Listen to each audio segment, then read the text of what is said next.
दोस्तों, एक ऐसी दुनिया की कल्पना करो जो इंसानों से बहुत पहले की है, जहां डायनासोर राज करते थे।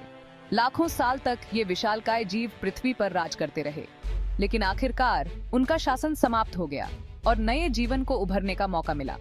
इन नए जीवों में छोटे प्यारे स्तनधारी जीव शामिल थे। ये शुरुआती स्तनधारी हमारे बहुत ही पुराने पूर्वज थे।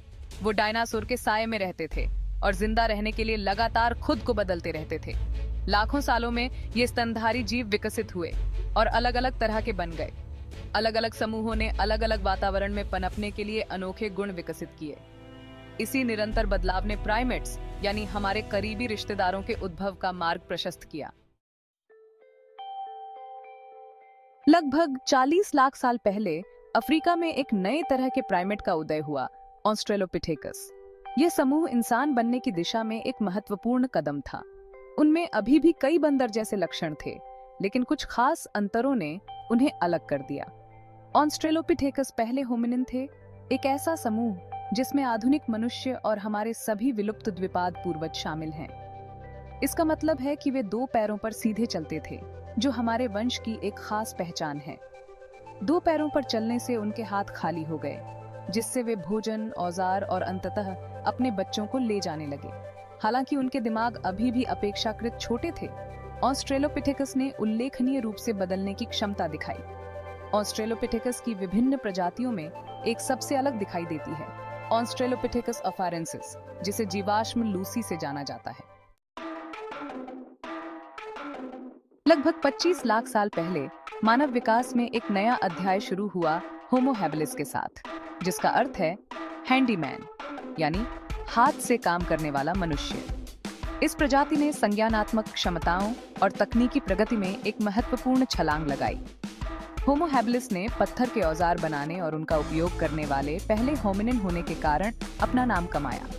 ये उपकरण, हालांकि सरल थे, एक गहरा बदलाव दिखाते थे। उन्होंने होमो हैबिलिस को नए खाद्य स्रोतों तक पहुंचने और भोजन को अधिक कुशलता से संसाधित करने की अनुमति दी। औजारों के विकास के साथ मस्तिष्क के आकार में वृद्धि हुई। होमो हैबिलिस के पास अपने ऑस्ट्रेलोपिथेकस पूर्वजों की तुलना में बड़े दिमाग थे। इस विस्तारित मस्तिष्क क्षमता ने अधिक जटिल विचार, समस्या समाधान और सामाजिक संपर्क की अनुमति दी। लगभग 19 लाख साल पहले एक नई होमिनिन प्रजाति का उदय हुआ, होमो इरेक्टस, जिसका अर्थ है सीधा आदमी।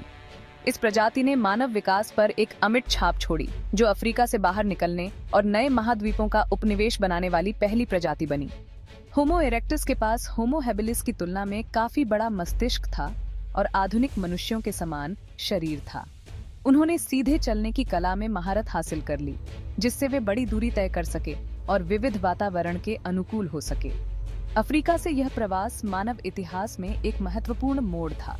इस प्रजाति ने अपने उपकरण बनाने के कौशल को भी निखारा, हाथ की कुल्हाड़ियों जैसे अधिक परिष्कृत उपकरण विकसित किए।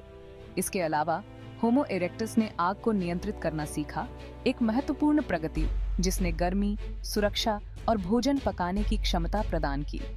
आग और औजारों की इस महारत ने उन्हें ठंडे मौसम में पनपने दिया और दुनिया भर में उनके विस्तार को और बढ़ावा दिया। जैसे जैसे होमो इरेक्टस दुनिया भर में फैलता गया, अलग अलग आबादी विकसित हुई और अपने अनूठे वातावरण के अनुकूल हो गई। निएंडरथल लगभग 4 लाख साल पहले यूरोप और एशिया में उभरे। उनके पास उल्लेखनीय बुद्धिमत्ता और अनुकूलन क्षमता थी। निएंडरथल अधिक मोटे और मांसल थे, जो ठंडे मौसम के अनुकूल थे। उनके पास बड़े दिमाग थे, जो उन्नत संज्ञानात्मक क्षमताओं का संकेत देते थे। निएंडरथल ने जटिल व्यवहार का प्रदर्शन किया, बड़े जानवरों का शिकार किया और प्रतीकात्मक कलाकृतियां बनाई। निएंडरथल अपने बीमार और बुजुर्गों की देखभाल करते थे, जो करुणा और सामाजिक बंधन का प्रदर्शन करते थे। निएंडरथल लगभग 40,000 साल पहले गायब हो गए। लगभग 3 लाख साल पहले अफ्रीका में मनुष्यों का एक नया वंश उत्पन्न हुआ, होमो सेपियंस, जिसका अर्थ है बुद्धिमान व्यक्ति। हम उनके वंशज हैं, जीनस होमो की एकमात्र जीवित प्रजाति। होमो सेपियंस के पास शारीरिक और संज्ञानात्मक लक्षणों का एक अनूठा संयोजन था, जिसने उन्हें पनपने और अंततः अन्य होमिनिन प्रजातियों को पछाड़ने की अनुमति दी। अपने पूर्ववर्तियों की तरह होमो सेपियंस के पास पहले के होमिनिन की तुलना में बड़े दिमाग और अधिक सुंदर शरीर था। हालांकि उनके पास अमूर्त विचार, भाषा और सामाजिक सहयोग के लिए एक उल्लेखनीय क्षमता थी। इसने जटिल संस्कृतियों, कला, संगीत और परिष्कृत उपकरणों और हथियारों के विकास की अनुमति दी। होमो सेपियंस लगभग 70,000 साल पहले अफ्रीका से बाहर चले गए, अंततः दुनिया के हर कोने में बस गए।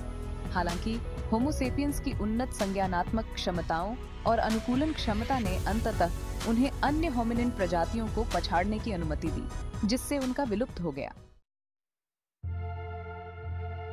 आज हम एक लंबी और आकर्षक विकासवादी यात्रा के एकमात्र उत्तरजीवी के रूप में खड़े हैं। मानव विकास की कहानी विभिन्न होमिनिन प्रजातियों के बीच अनुकूलन, नवाचार और अंतःक्रिया की एक जटिल तस्वीर है। हमारे पूर्वजों की विरासत हमारे शरीर, व्यवहार और संस्कृति में जीवित है। हमारा सीधा आसन, बड़ा दिमाग और वस्तुओं को पकड़ने की क्षमता हमारे होमिनिन पूर्वजों से विरासत में मिली है।